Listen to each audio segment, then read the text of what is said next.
So the Cinderella run of the year on the women's college side is over. Every other team in the Elite Eight is a 1 or 2 seed.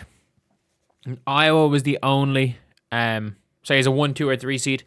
Iowa was the only 2 seed to lose, if I'm not mistaken. Pretty sure Iowa was the only 2 seed to lose before the Elite Eight. And yeah, it's just 1v2s everywhere. That being said, we have now got Notre Dame being knocked out by UConn in a game that was a lot closer than the final scoreline suggests. It was a single digit game in the fourth quarter, and overall, Hidalgo was absolutely relentless. But I'm not out there saying Hannah Hidalgo had the greatest game in the world. She had 20, 11, 3 assists. I think she only had 2 steals, and it was not her best game. She gave 150% effort. She went down swinging. No one is going to knock Hannah Hidalgo for losing this game. And it does just show in general how special what Caitlin Clark did in 2023 was. Like, that's never getting done again. That is never going to be done again. And not only that, like, I'm going to be fully honest. The 2023 South Carolina team is way better than this UConn team. This UConn team is realistically a good team. Is this UConn team the best UConn team in the last 13 months? No. Blanca Quiroz. We got Blanca here as a freshman, the best player on the floor today. Like, AZ Fudd is just, I'm going to talk about her in a video later. She is so ordinary. Like, AZ's not bad. She's really good. She is the most ordinary player ever. She is just ordinary. That's the only way I can describe her. Like, there is nothing, like, she is going to be a solid WNBA player. But, like, we have seen a player come into UConn before as a number 1 recruit, have limited on-ball creation skills, win a national championship in college, be absolutely incredible as a, like, in college, be an All-American, in fact, more All-American more times than AZ Fudd, and them just not work out in the WNBA. Like, AZ Fudd has zero ability to create her own shot. Like, zero. Negative ability to create her own shot. But, again, still play good defense. Still made some key defensive plays. I'm not going to knock her for that. Like, she made some key defensive plays. Kaylee Heckle did an okay job on defense. But the maddest thing about all this is what UConn were doing on offense when like Hidalgo was on the ball or was guarding ball. They literally just were like, we don't care. We don't care. Whoever is being guarded by Hannah Hidalgo, you are not taking the ball up. They were literally saying, whoever Hannah Hidalgo was guarding, just don't play offense. Just don't play offense. Go stand in that corner. Don't play offense. We don't need you. And they were that scared. They were that scared of Hannah Hidalgo's defense that they just basically just went, no, it's fine. It's fine. You know, we can play 4-on-4. Just get Hannah, make sure Hannah's completely out of the play.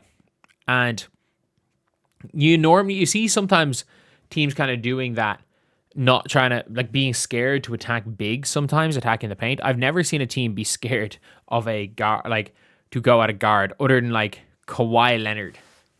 And are we prime Kawhi Leonard? Are we comparing Hannah Hidalgo to a prime Kawhi Leonard on her defensive impact at the collegiate level? Maybe. Like, at the collegiate level, that could be an okay comparison. I do think, obviously, we need to see in general, like, what's going to happen when it comes down to Hidalgo as a pro. And I think it could be, I don't know how she's going to get on as pro. I'm going to be honest. She's undersized. There is very much there is a bias against smaller players because we're playing basketball here. And I don't know how a 5'6" player who's not the greatest shooter in the world is going to translate as a pro. But, effort-wise, I don't know if there's a player in women's basketball that plays with a higher motor than Hannah Hidalgo. I actually don't. I don't think there is one. I'm going to be honest. Like, I don't actually think there's a player that plays with a higher motor than her. But in this game here, it was literally a case of the UCONN pulling away, Notre Dame just hanging there. Like, I think they got it back to 4, maybe. I think it might have been 7 at halftime. They got it back to 4 in the second quarter. But that was really it. Notre Dame played 30 minutes combined for their bench. Like, their entire team had more turnovers than assists. There was not one player on that entire team with a positive assist to turnover ratio. Ironically, KK Arnold is the only person. KK Arnold and El Alfie. Oh, sorry, Ali Zaibel as well. Had a positive assist to turnover ratios. Blanca was incredible. She was in the first half, especially. I know she hit a couple of shots down the stretch, but like, this game could have been bad because Sarah Strong. This is one of those weird things where it's like, I didn't think Sarah Strong played well. She had 21 points on near 50, 40, 90 shooting, 7 boards, an assist, 5 steals, 3 blocks. Sorry. I didn't think she played well. Ashlyn Shade, I mean, I guess maybe defensively was okay. I thought AZ was good defensively. I think her hands are quick. I think her hands are exceptionally quick.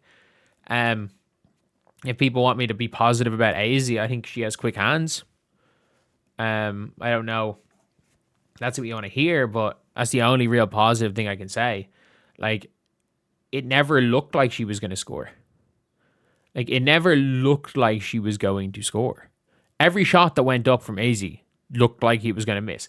She did get a nice pull up and one in the fourth quarter. But like, they were already up for, it was making a 14-point to 17-point game. Like, when UConn were back, when Notre Dame had it back to 6, 8, 10 points, where it's like still technically a ball game, I don't think we saw AZ Foot score in that scenario. And I'm like, I'm not even going to say AZ Foot is a player that shrinks, because she's not. AZ Foot has proven that she's not a player that shrinks. She shrunk today. Like, she shrunk. She was poor today, but like, in general, she doesn't shrink to the competition. But like, this Notre Dame team, they had their Cinderella run, and now it is officially over. It is officially over, and it's going to be interesting to see what happens with Hannah Hidalgo. Like, does Hannah Hidalgo stick it out another year? I think she probably does. I think if she's not going to leave last year, coming into this year, like, to her, it might mean more to, see if she can get see how far she can get her team, rather than go and join someone elsewhere. And people are like, oh, like, if she really just wants to walk to a ring. If she really wants to walk to a ring, I think she can probably just go to UConn. That's people are like, oh, why am I saying go to UConn? I'm like, if someone wants to just walk to a free ring, go to UConn. But yeah, it is what it is. So let me know what you guys think in the comment section below. Shout out Hannah Hidalgo, shout out Notre Dame, great run, but unfortunately, UConn was a little bit too good for you guys.